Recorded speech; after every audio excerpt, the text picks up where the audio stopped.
जब ये बढ़ जाता है, शरीर में ज्यादा गर्मी का महसूस होना, जलन महसूस होना, चाहे वो आंखों में हो, स्किन पर हो, सीने में जलन हो, एसिडिटी हो, स्किन पर रेडनेस या रैशेस आना हो, इस तरह की समस्याएं आती हैं।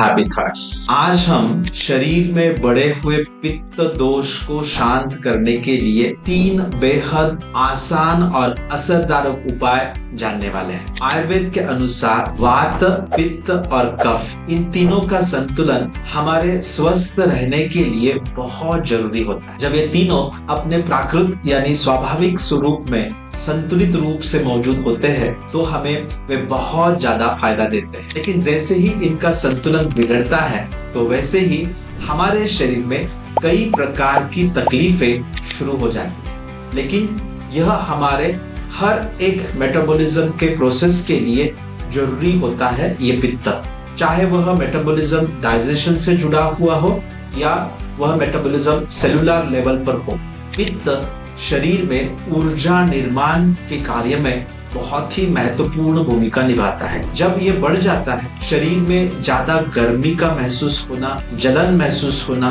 चाहे वो आंखों में हो, स्किन पर हो, सीने में जलन हो, एसिडिटी हो, ये सभी पित्त प्रकोपित होने के लक्षण माने जाते हैं। देन पित्त प्रकोप से मानसिक लक्षण भी दिखाई दे सकते, जैसे बहुत ज्यादा गुस्सा आना, इरिटेटेड महसूस करना इत्यादि।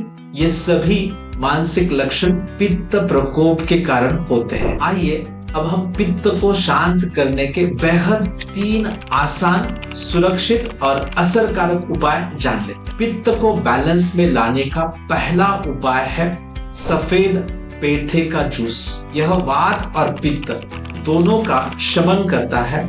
हार्ट, किडनी और ब्रेन के लिए भी लाभकारी होता है। इसका जूस बनाने के लिए इसका छिलका निकालना जरूरी होता है, फिर उसके छोटे छोटे टुकड़े आपको करने हैं या फिर उसका कद्दूकस कर लेना है और फिर उसको मिक्सी में घुमाकर उसको कपड़े से निचोड़कर उसका जूस आप निकाल सकते हैं। ये दवाई की तरह ही लेना है। इसको आपको 60 ml से लेकर 120 ml तक ही सेवन करना चाहिए। इसकी मात्रा आपकी प्रकृति, आपकी स्थिति पर निर्भर करती है। देन प्रकोपित पित्त को बैलेंस में लाने के लिए दूसरा उपाय है सब्जा सीड्स।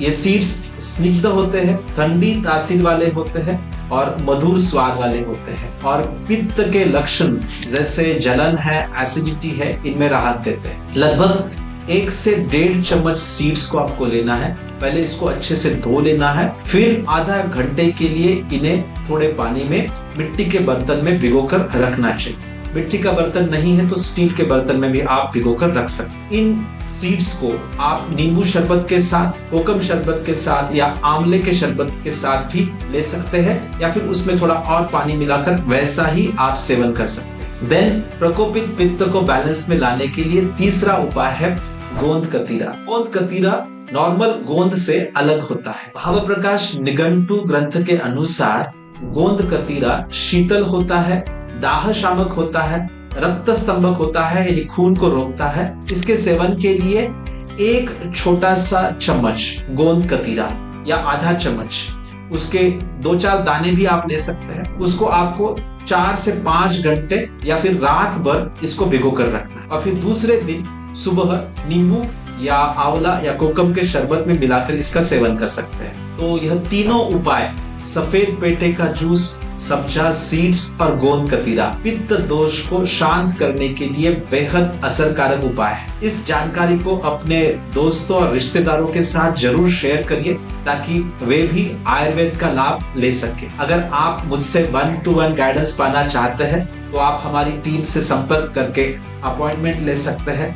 अगर आपको यह जानकारी अच्छी और यूजफुल लगी है तो इस वीडियो को आप जरूर लाइक करिए, इसे शेयर करिए, बेल आइकॉन को दबाकर आने वाले वीडियोस को आप मिस न करें, इसलिए बेल आइकॉन को भी दबाकर रखें। आपके समय और अटेंशन के लिए आप सभी का बहुत बहुत धन्यवाद। Happy nuts.